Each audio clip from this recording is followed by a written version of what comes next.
I didn't know all along, but I knew. You knew what was going on between Luke and Laura. Now, why? I don't understand why you didn't mention it to me. Say something. Would you have believed me about the sainted Laura? You know, I don't believe that she got up the nerve to tell you herself. She didn't. How did you find out? I found a letter that she had written. What letter? It was a letter to Luke on the day of the wedding. What did it say? Well, you know, thanks for the memories. I'll always love you. No wonder she didn't want to go to the wedding while she was sick, because she couldn't face the fact of Luke marrying Jennifer. Laura couldn't face anything ever. Laura hated everything about that wedding. Laura hated the house. She hated their yacht. She hated everything about it.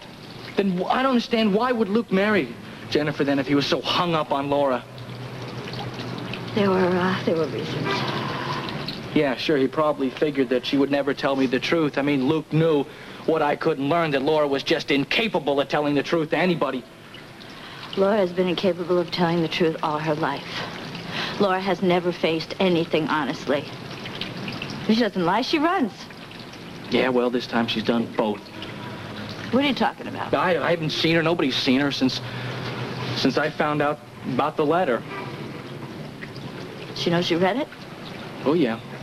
We had a big fight about it. How did she defend herself?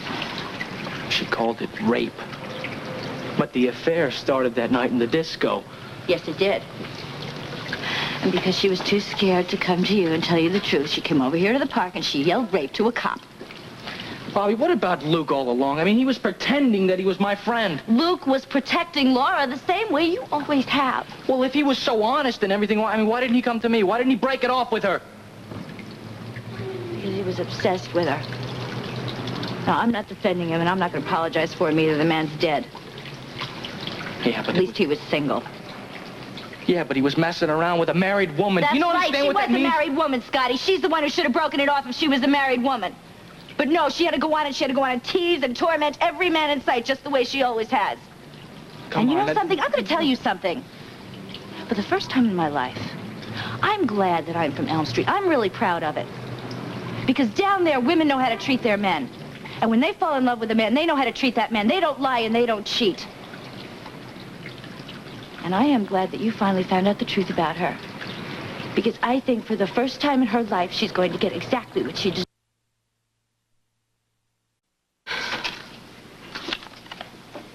Oh, well, I figured one thing out. What? This is no piece of cake. I know. We gotta keep trying. I know we gotta decode this book. If we don't, I can't protect Bobby, I can't protect Ruby or your family. We've gotta protect Scotty in more ways than one. We can't let him go to prison for killing you. That's a wonderful reason for me to risk my neck decoding this book to protect your husband. Laura, could you ever go back to him? He'd never take me back. Never in this world will he believe that you and I didn't have an affair. Look, how about we start with the simplest form, okay? You know, tying in numbers with the letters of the alphabet. I think it's a little too simple, but okay. We won't know until we try. Yeah, all right, all right. All right, now, I know partially what it's about. What? Tell me. The phone call that I intercepted in Smith's office, the left-handed boy, the shipment from South America. He said alternate destination requested on Operation 264. Put it in the black book. So I got the black book. Now we just have to figure out the rest. But you said you knew what it meant. Yeah, well, Smith clued me in on it.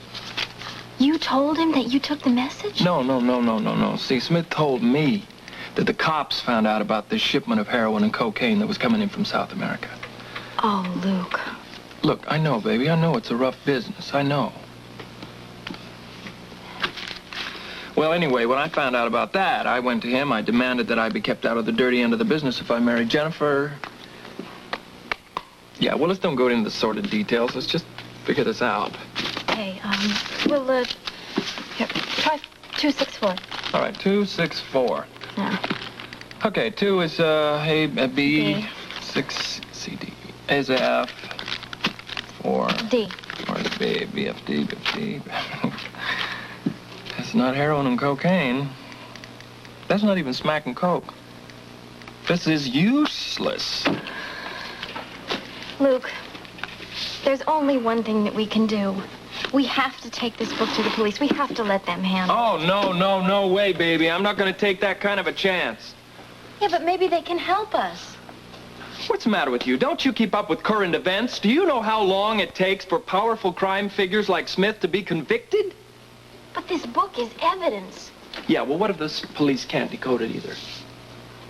I'm sure they will in time. Yes, and in the meantime, Smith's all out, running free, ready to put hits out on all his favorite people.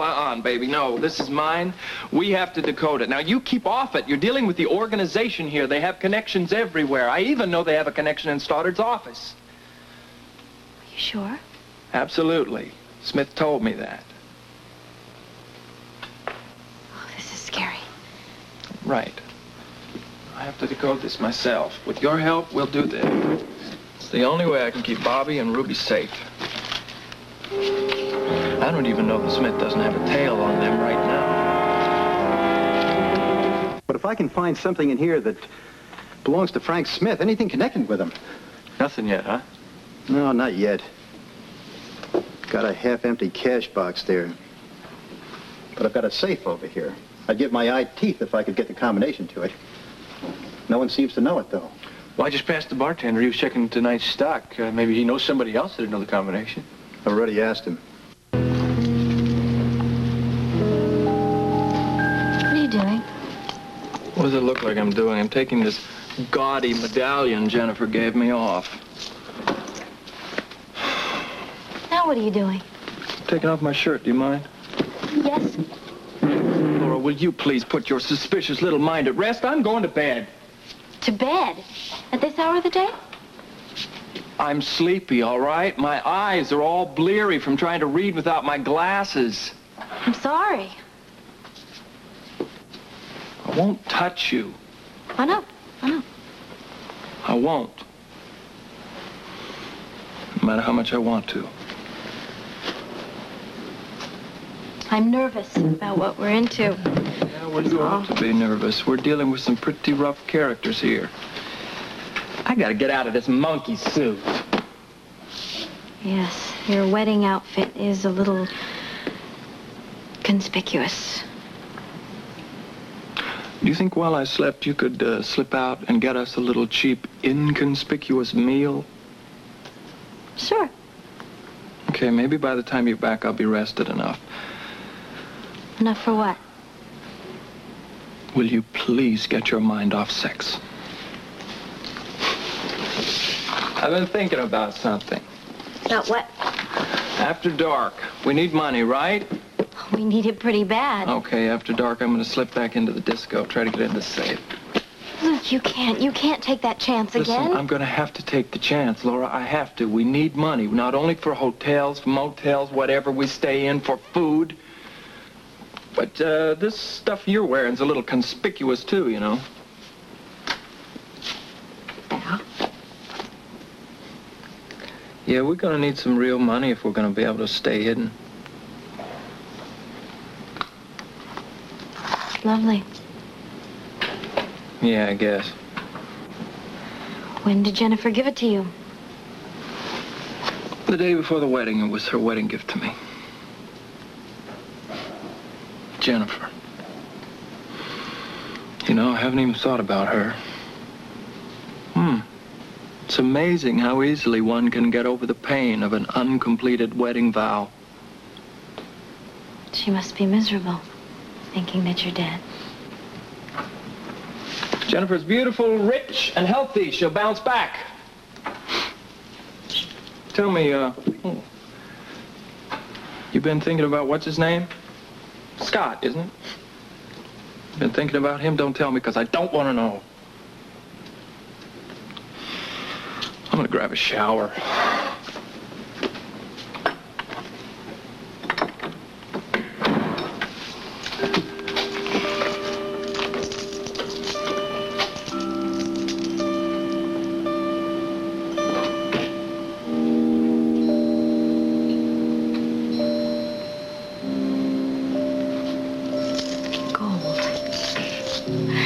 It's gold.